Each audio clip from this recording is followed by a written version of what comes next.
السلام عليكم ورحمة الله وبركاته. كلمتين من العقل للعقل.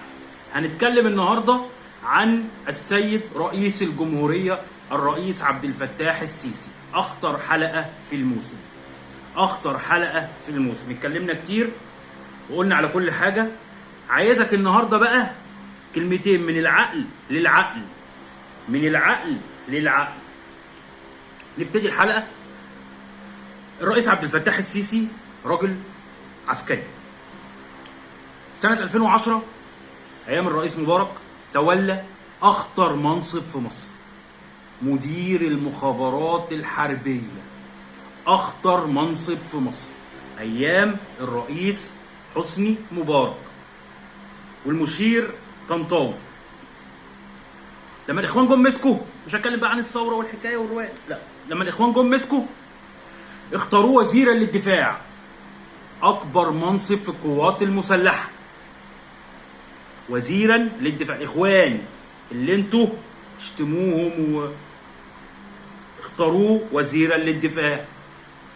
والناس اللي مع الإخوان اللي مناهضة للإخوان، حضراتكم فكروا كده. الرئيس محمد مرسي رحمة الله عليه، مش نقدرش نقول غير كده، راجل في دار الحق، اختاروا وزيرا للدفاع. طب كل ده بيدل على ايه؟ انا عايز اوصلكم لايه؟ ان الراجل ده كفء، راجل بيشتغل، راجل عسكري ذكي، راجل عسكري مواطن مصري قوي. ده مش انا اللي بقوله، ده المناصب اللي بتقوله، التاريخ اللي بيقوله. ايام مبارك مسكوا مدير مخابرات حربيه، ايام الاخوان مسكوا، او ايام محمد مرسي رئيس الجمهوريه مسكوا وزير للدفاع. ده بيدل على انه رجل دوله قوي بيمسك مناصب حساسه جدا. مسك رئيس جمهوريه والناس كلها دلوقتي زعلانه منه. عايزين حاجه اكتر من كده؟ عايزين كلام اكتر من كده؟ ايوه، المصريين زعلانين من الرئيس عشان الاسعار غاليه.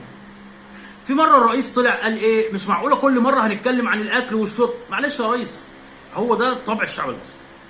الشعب المصري حضرتك عامل انجازات كبيره قوي في الطرق والكباري والمنشآت، حاجات جامده جدا. الناس سايبه كل ده وبتبص لان الحاجه غاليه، لان ده اللي يهمها. رب الاسره عايز يكفي بيته، فالحاجه تبقى رخيصه، تواكب مرتبه، تواكب دخله، فيبقى مبسوط. لما يبقى بيقبض مثلا 5000 جنيه 6000 جنيه، وال 6000 جنيه دول يكفوه لاخر الشهر، يا اسعد حاجه عنده في الدنيا. عنده استعداد يروح من بيته لشغله ماشي ويرجع ماشي، من غير طرق ومن غير كباري ومن غير اي حاجه. هو عنده استعداد يعمل كده. حضرتك مواطن مصري وعارف، وانا مواطن مصري وبقول لحضرتك تمام. طب انا طالع بعمل الحلقه دي، انا طالع اوجه نداء للرئيس السيسي ان الحكومه دي كفايه عليها كده، كفايه. عايزين حكومه اقتصاديه، حكومه اقتصاديه. عايزين حكومه عندها حلول، عايزين حكومه عندها حلول. عايزين حكومه تترجم الانجازات اللي حضرتك بتعملها على ارض الواقع. حكومه تترجم ده، ايوه، حكومه تترجم ده. حكومه اقتصاديه، حكومه عندها حل، حكومه عندها ابتكار، حكومه عندها رؤيه. انا ما بقولش ان الحكومه اللي موجوده دلوقتي مش كويسه، انا ما قلتش كده، انا بقول كفايه عليها كده. عايزين حكومه جامده بقى يقودها رجل اقتصادي كبير ناجح، عنده نجاحات، عنده خبرات، ويجي يقود الحكومه. ايوه، يجي يقول لنا حل. الاسعار كل يوم يا سياده الرئيس بتغلى، وكده ما ينفعش. صدقني يا ريس، كده ما ينفعش. لو الكلام اللي انا هقوله ده بيزعل، بس هي دي الحقيقه والله هي دي الحقيقه. انا لما بطلع اعمل فيديو، في فيديو كنت عامله، فيديوهات كنت عاملها بنتقد الحكومه. ايوه، حرام. الناس مش عارفه تواكب الاسعار خالص. الاسعار بتغلى كل يوم. فسياده الرئيس احنا ما عندناش شك في ان حضرتك رجل وطني عاوز تنجح وعاوز يبقى ليك تاريخ مشرف. انا متاكد من ده، وانا متاكد ان هو ده كل همك، ان حضرتك ان المواطنين يباتوا سعداء، لان دول حضرتك رب الاسره. حضرتك رب الاسره. لما المواطن بيبات سعيد حضرتك بتبقى سعيد، انا متاكد. لما المواطن بيبات تعيس حضرتك بتبقى متضايق، وانا متاكد من ده. رب الاسره. فلو حضرتك يعني وانا في حاجه بسطاني جدا كنت كتبتها قبل كده، ان حضرتك متابع جيد للسوشيال ميديا. كويس جدا، كويس جدا ان حضرتك تشوف اراء الناس، الناس بقى اللي مطحونه في وسط الشعب المصري. مش عايز حضرتك مش هتتابع من الناس اللي قاعده في المكاتب يا ريس.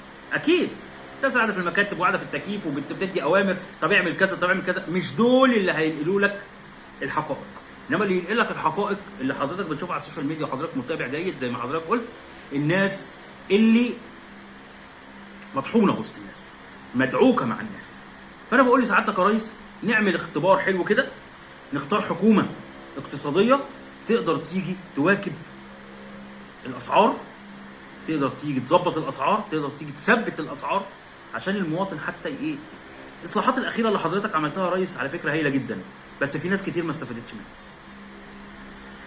في ناس كتير ما استفادتش منها، معلش لازم اقول لك يا ريس. في ناس كتير الزيادات اللي حضرتك قلتها ما خدتش، وانا واحد ما خدناش حاجه، والاسعار كل يوم بتزيد والمرتب هو. ف احنا يا ريس بنحبك، ما عندناش اي مشاكل معاك خالص. المواطن المصري ما عندوش مشكله معاك خالص. سيبك من الفيديوهات اللي بينشروها بره، الخونه، شويه الخونه اللي قاعدين بره دول مش مصريين، دول عندهم مشاكل مع الرئيس فقط. ما عندهمش مشكله ان الشعب المصري يبقى زعلان يبقى فرحان ابدا، دول مشكلتهم مع الرئيس، عايزين الرئيس يمشي. احنا يا ريس مش عايزينك تمشي، احنا عايزينك تقعد. 2024 الانتخابات انا يا ريس معاك، كمل. احنا مش هنجيب واحد يقعد يجرب فينا من الاول، لا حضرتك عرفت اللي فيها، عرفت الدنيا ماشيه ازاي، عرفت ممكن نعمل ايه، كمل. حضرتك عايز تكمل كمل، احنا ما عندناش مشكله، كمل واحنا معاك. بس اصلاح يا ريس، الاصلاح يا ريس. تاني حاجه الفساد يا ريس، الفساد يا ريس. وانا باذن الله يا ريس هعمل بعض الفيديوهات القادمه عن الناس اللي موجودين في اماكن ما يستاهلوش يقعدوا فيها، عندهم فساد يا ريس. ايوه، وهنقول عليهم، وباذن الله حضرتك هتسمعنا كويس لانك مستمع جيد ومتفرج جيد ومتابع جيد ورجل جيد. القاكم في الحلقه الجايه.